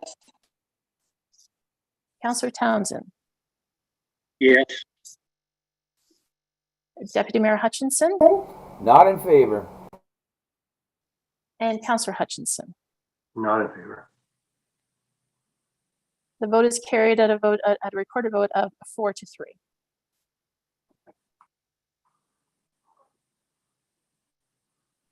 Still have the chair for this item. Okay, so I'll take the chair. I do have the chair now, council. And just so for a quick recap, we're at 7.4, notice of motion presented by Councillor Hergert, which I have moved by Councillor Hergert. I also have it seconded by Councillor Townsend, and I believe that the recorded vote was called. So we will go, I believe we've had first and second round, but I will allow one more just to wrap it up before we call the recorded vote. And I do see Councillor Hergert's hand, followed by Mayor Robinson. Councillor Hergert, please. Yes, I believe in having our CAO work with staff that have the professional skills to make sure that we get this right. I'm not trying to skip any steps. I just think that we should have a review of a bylaw that doesn't seem to suit West Gray very well. And to that point, I brought it forward as a notice of motion, but it appears that my colleagues, and I'm listening, and I hear that we want to make sure we've got it right. And to that point, we know that our zoning and official plan are coming up. And so I would like to, Laura, CAO, Madam CAO, if you could help me with this, is that I would appreciate having a staff report back on this matter prior to our public meeting on the official plan and zoning, because I think it will fit in there and it will fit in however it's made to fit in our zoning and so on. And if there's a way that we could, you know, the emphasis obviously that I'm looking at is this bylaw doesn't suit, but is there an opportunity to make the essence of it suit in our zoning and official plan? And so I would like to leave that with our professional staff so that we get it right. But just bearing in mind that this bylaw is not working for us as it is. All ears for a recommendation. Okay, if I may, CEO Johnson, I want clarity on this. Are you amending, is that what you were presenting there, Councillor Hergert? Because if you were amending this, I believe we have a motion on the floor, and I am going to go to Madam CAO. To me, I think we should deal with this, and if you want to enter into a new notice of, or a new motion, I think that's a different motion. I'm going to go to Madam CEO for confirmation that I'm correct in what I'm saying. Yes, through you, Mr. Chair. Council, the cleanest and easiest for your deputy clerk would be that we deal with the motion that's on the floor, and if it does not pass, if the motion fails, then I would be, I see the planner has her hand up. I suspect she's already captured this in some of the work she's bringing forward. However, we could work together, Councillor Herger, to bring a new motion on a new agenda that hits the mark on what you're really trying to do. But I'd really appreciate if we could just deal with what's on the floor, and then next steps could be decided at, at a staff table. Okay, well, thank you, Deputy Clerk Johnson. So I do see Planner Spencer, and I want to go there, and then I am going to Mayor Robinson. So Planner Spencer, go ahead, please, and then I will follow through to you, Mayor Robinson. Planner Spencer. Well, thank you. Through you, Mr. Chair. I will state that this is a consideration, and I don't mean to do a double negative, but we are in a position here where we're evaluating policy at this point in time with the official plan for Durham and Neustadt. And we have been kind of tagging along with the growth management strategy of the county official plan, which we will discuss later in the agenda. I do not believe the semantics of what is appropriate for a mobile home or not on a property or secondary dwelling units is a discussion for this purpose.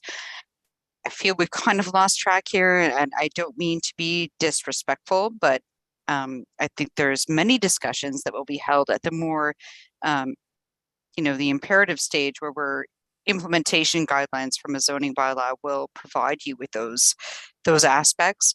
And we're never going to get it right for every property. And I just feel we're kind of sidebarring, and I just want to reiterate that we are looking at it, but I think the conversation has kind of been waylaid. And with respect, I just believe that we need to call the discussion and deal with the matter at hand. Thank you. Okay, thank you, Planner Spencer. Over to you, Mayor Robinson, please. I will move referral on this matter. We have a staff report on this matter dealing with just the item of looking at the trailer licensing bylaw. So I have a motion to defer, and I would look for a mover to support this and the balance of council. Thank you very much.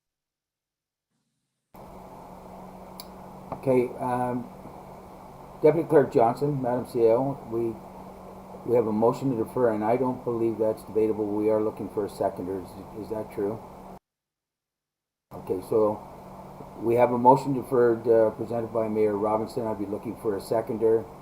And Councillor Townsend, is your hand up as a seconder for that? Yeah, I was going to make the same motion, so I'll second the mayor's. Okay, so we have it moved by Mayor Robinson, by Councillor Townsend, and that's a motion to defer. I can hand that, and it is a recorded vote, and I am going to, I don't think a deferral is debatable, and as a recorded vote, I am going to hand this over to Deputy Clerk, Madam CEO. So thank you, Mr. Chair. So just to clarify, you are calling the recorded vote on the motion to defer Councillor Hergert's motion that's on the floor, which is to rescind the trailer license bylaw known as Bylaw 73-2016 and amending Bylaw 8-2018. And you've requested a recorded vote. Excuse me, but also a motion to defer for a staff report. That is the intent. So a motion to defer a staff report on this matter. Please, for the clarity, that is what I'm looking for. Thank you. Thank you, Mayor Robinson. And Councillor Townsend, you concur with the staff reporting back? Thank you.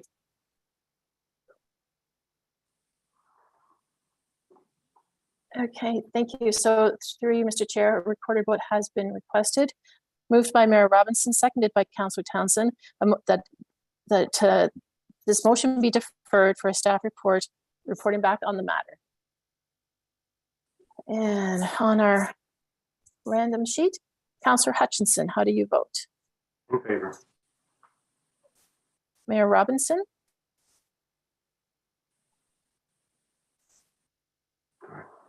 Mayor Robinson, we couldn't hear you. We'll come back on it. Me in favor. Did you hear me? I'm just double checking. Yes. Yes, we did. Thank you. Thank you so much. Mayor Robinson in favor. Councillor Hamilton. Yes. Councillor Shea. Yes. Councillor Hergert. Yes. Councillor Townsend. In favor? And Deputy Mayor Hutchinson. In favor. Thank you very much. That is carried unanimously. Okay, so that concludes that item, I believe. And I will transfer the chair back to Mayor Robinson. Now dealing with item 7.5. This is closed session. And this is the unfinished business again from September 6, 2022 agenda. Madam CAO, would you please read the recommendation at hand? Yes, thank you, Mayor Robinson.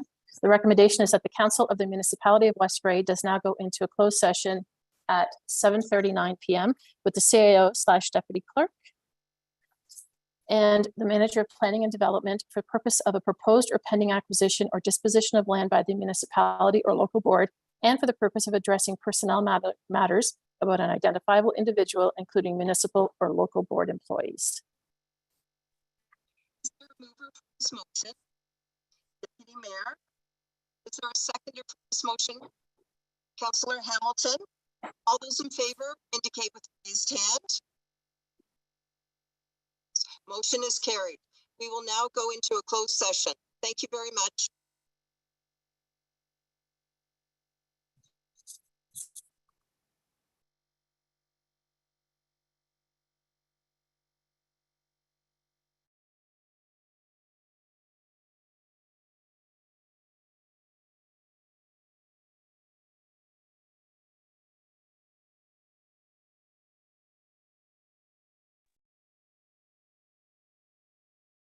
Madam CAO, will you please let us know when we are in closed session? Thank you. Yes, Mayor Robinson, you'll be getting an invitation to join the breakout closed session room. Thank you very much.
all members of council 1 minute.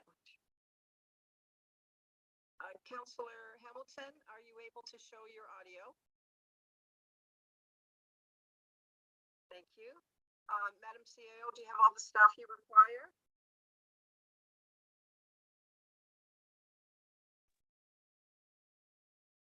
Yes, thank you, Mayor Robinson, I do.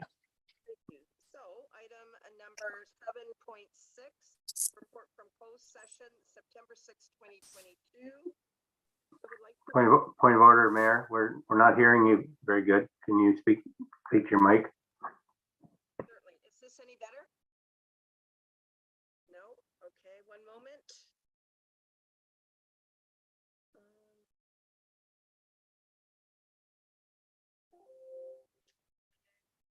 How's that? Are you able to hear me now? A little bit better. Thank you. All right, 7.6, report from closed session, September 6, 2022. I would like to report out that in closed session, council addressed matters for the purpose of a proposed or pending acquisition or disposition of land by the municipal. I'm sorry, I can't hear a thing. My goodness. Let me see. My microphone is on. I have a full volume.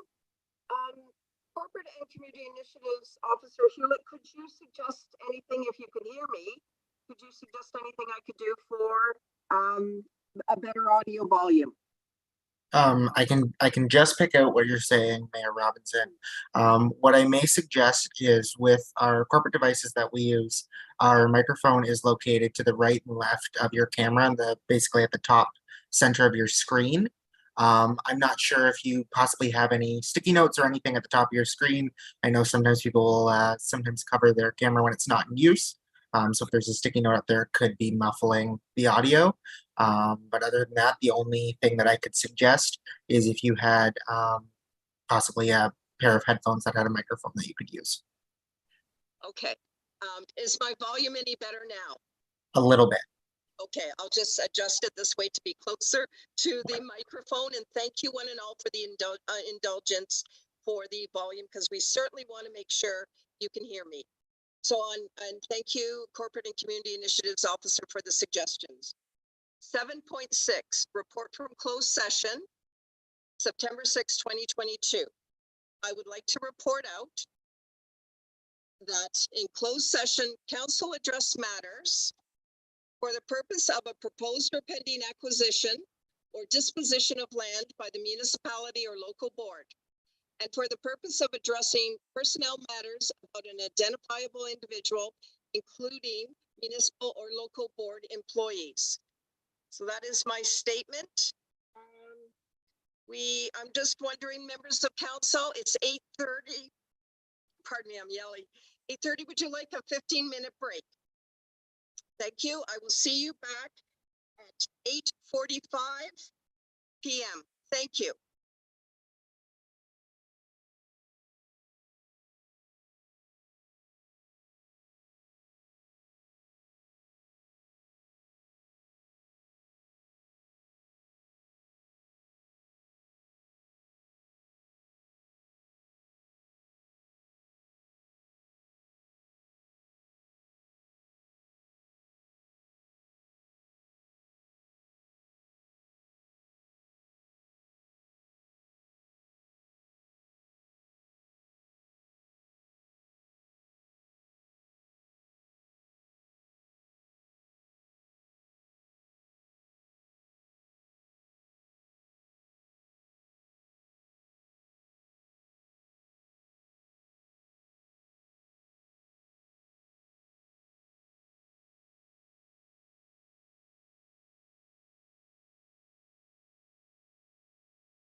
Mayor Robinson, you want to try an audio check now? Certainly. How is the volume? Is the volume any better? It's still breaking up, but Okay.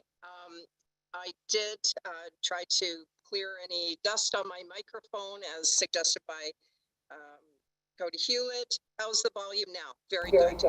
it's better. Thank you. Okay, it is 8:45. I'm just looking to see if all members of council are here. Councillor Jeffrey Shea, are you here? Okay, thank you. 2, 4, 6, 7. Madam CAO, are you here? And do you have the staff you require?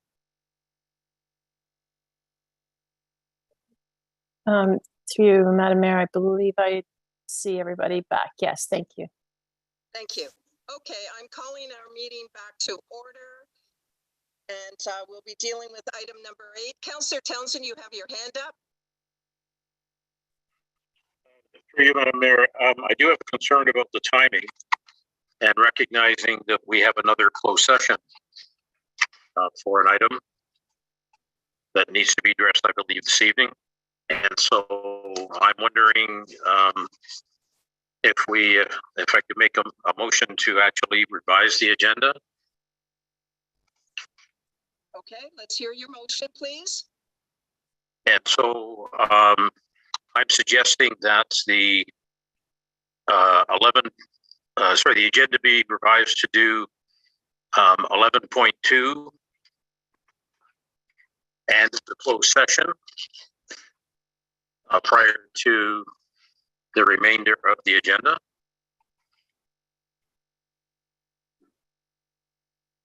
Madam CAO, could you please comment on that, and also with regard to the motion that Councillor Townsend has put forward, please, the language. Yes, thank you, Mayor Robinson.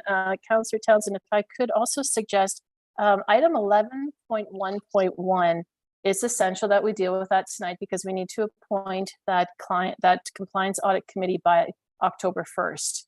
Yes. So if I could recommend we need to deal with that. We do need to deal with 11.2.1, and then that would be the corresponding bylaws that go with that. And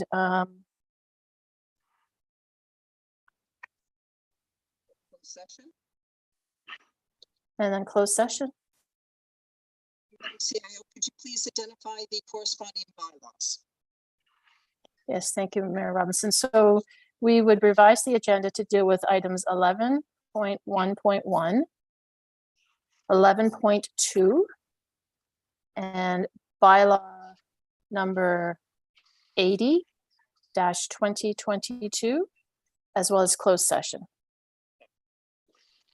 Okay, are you fine with the language, Councillor Townsend, for your motion? So yeah, thank you very much. Thank you. And as a seconder, Councillor Hamilton? I will second. I would like to add one addition if the mover is okay. It would be 14.1, the Every Child Matters flag, because that's timely as well. I don't expect that will take a lot of time, but that would be for flying a flag that's next week. So if we don't get to it today, we just won't be able to do it. If that. Addition of that 14.1, it is notice of motion on the balance of the agenda. If you would agree to that, or what is your comment? I'm okay with that as well. Okay, so we have Madam CIO, could you read the motion moved by Councillor Townsend, seconded by Councillor Hamilton? Through Mayor Robinson, moved by Councillor Townsend, seconded by Councillor Hamilton, that the agenda be revised to deal with matters 11.1.1, 11.2, 14.1, bylaw 80-2022, and the closed session. Any comments, members of council? All those in favor indicate with a raised hand. The motion is carried. All right, so we are now dealing with 11.1.1. So it's under item 11, staff reports, 11.1, chief administrative officer, 11.1.1, Municipal election, appointment of Gray County Compliance Audit Committee for the 2022 to 2026 term of council. Madam CAO, to the recommendation at hand, please. Yes, thank you, Mayor Robinson.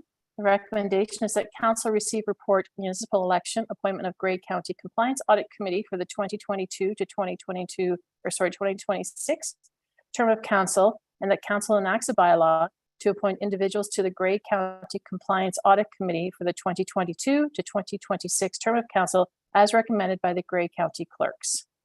Is there a mover for this motion? Councillor Hutchinson, and a seconder, Deputy Mayor. Madam CAO, do you have any comments with regard to this report? Through Mayor Robinson, no, it really is a formality report.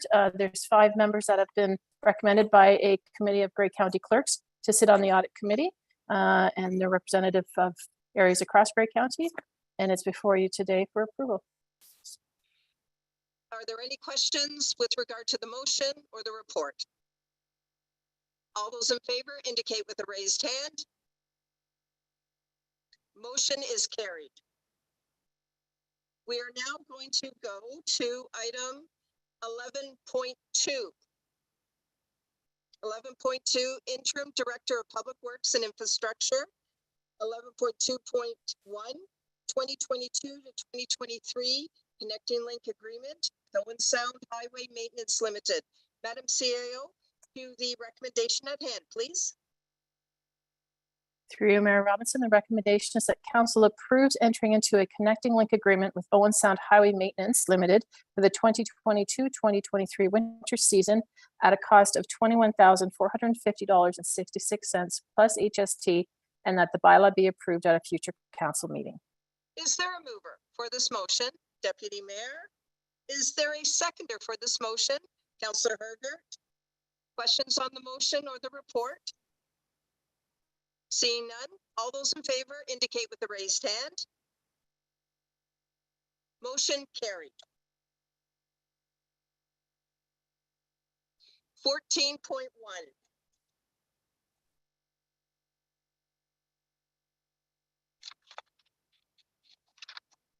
14.1 or 14 new business, 14.1, notice of motion, Every Child Matters flag. Councillor Hamilton, you are the mover. Would you care to read your motion? Thank you, Mayor Robinson. Whereas September 30th is the National Day for Truth and Reconciliation, a day to honor survivors of residential schools and the children who never returned home. And whereas September 30th is also Orange Shirt Day, an Indigenous-led grassroots movement intended to raise awareness of the intergenerational impacts of residential schools and to promote the concept of Every Child Matters. Therefore, be it resolved that the Municipality of West Grey fly the Every Child Matters flag for the last week of September annually. Is there a seconder for this motion? Councillor Townsend, questions on the motion at hand? All those in favor indicate with a raised hand. Motion carried. We are now going to go to the bylaw. Bylaw 80-2022. So under item 13, bylaws 13.3, bylaw 80-2022, appoint the Gray County Compliance Audit Committee for the 2022 to 2026 term of council. Madam CAO, to the recommendation at hand. Thank you, Mayor Robinson. The recommendation is that bylaw 80-2022, being a bylaw to appoint the Gray County Compliance Audit Committee for the 2022 to 2026 term of council, be read a first, second, and third and final time. Is there a mover for this motion? Councillor Shea. And as seconder, Councillor Hutchinson. Questions on the bylaw? Seeing none, all those in favor indicate with a raised hand. Motion carried. We are now going to go into closed session. This is item 16, closed session. Madam CAO, to the recommendation. Thank you, Mayor Robinson. The recommendation is that the Council of the Municipality of West Gray does now go into a closed session at 8:54 p.m. with the CIO, Deputy Clerk, and the Manager of Planning and Development for the purpose of advice that is subject to solicitor-client privilege, including communications necessary for that purpose. Is there a mover for this motion? Deputy Mayor, and a seconder? Councillor Shea. All those in favor indicate with a raised hand. Motion carried. We will now go into closed session.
Thank you. I'm just looking at this time to see that we have all members of council present.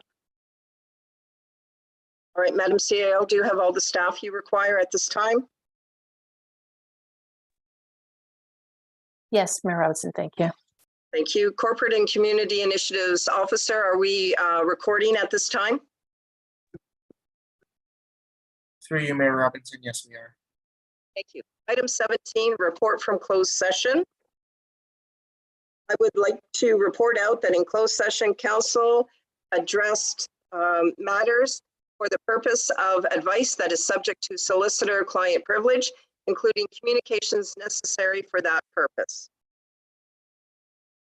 All right, members of council, is there any motion at this time? Councillor Hergert.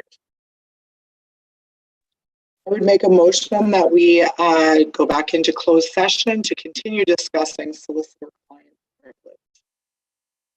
Okay, Councillor, I believe it's to go beyond the 10 a.m., 10 p.m., go beyond curfew to go to 10:30. Is that correct? Is that your motion? That would be correct. Thank you. Thank you. So I will go to Madam CAO for the language, and then I'll confer with you, Councillor Hergert, that you like the language. Okay? Through you, Mayor Robinson, moved by Councillor Hergert, that council approve going beyond the 10 p.m. curfew to 10:30 p.m. Councillor Hergert, are you fine with the language? Thank Yes. you. Is there a seconder for this motion? Deputy Mayor, thank you. All those in favor indicate with a raised hand. Motion is carried. I'm now looking for a motion to go back into closed session, please. Madam CAO, could you read the motion at hand? Thank you, Mayor Robinson. The recommendation would be that the Council of the Municipality of West Grey does now go into closed session at 9:40 p.m. with the CAO Deputy Clerk and the Manager of Planning and Development for the purpose of advice that is subject to solicitor-client privilege, including communications necessary for that purpose. Is there a mover for this motion? Deputy Mayor, is there a seconder? Councillor Shea. All those in favor indicate with a raised hand. Motion is carried. We will now go back into closed session, and staff can confirm when we are in closed session. Thank you.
Just want to ensure that we have all members of council present. 1, 2, 3, 4, 5, 6. Councillor Townsend, are you here? Madam CAO, where I'm waiting for Councillor Townsend for the moment. Do you have all the staff that you require? Yes, Mayor Robinson, I see Councillor Townsend has joined us and I have the staff I need. Thank you very much. So this would be whatever item I'm referencing, item 17, but please adjust it in the minutes. But the title of the item is Report from Closed Session. And I would like to report out in closed session that council addressed matters for the purpose of advice that is subject to solicitor-client privilege, including communications necessary for that purpose. Now I will, on this time, item 18, which is the adjournment. Madam CAO, would you please read the motion at hand? Yes, Mayor Robinson, the recommendation is that we do now adjourn at 10:19 p.m. to meet again on October 4th, 2022, or at the call of the chair. Is there a mover for this motion? Councillor Hutchinson, and as a seconder, Councillor Townsend. All those in favor indicate with a raised hand. The motion is carried. Thank you very much. Very detailed meeting. Have a good evening.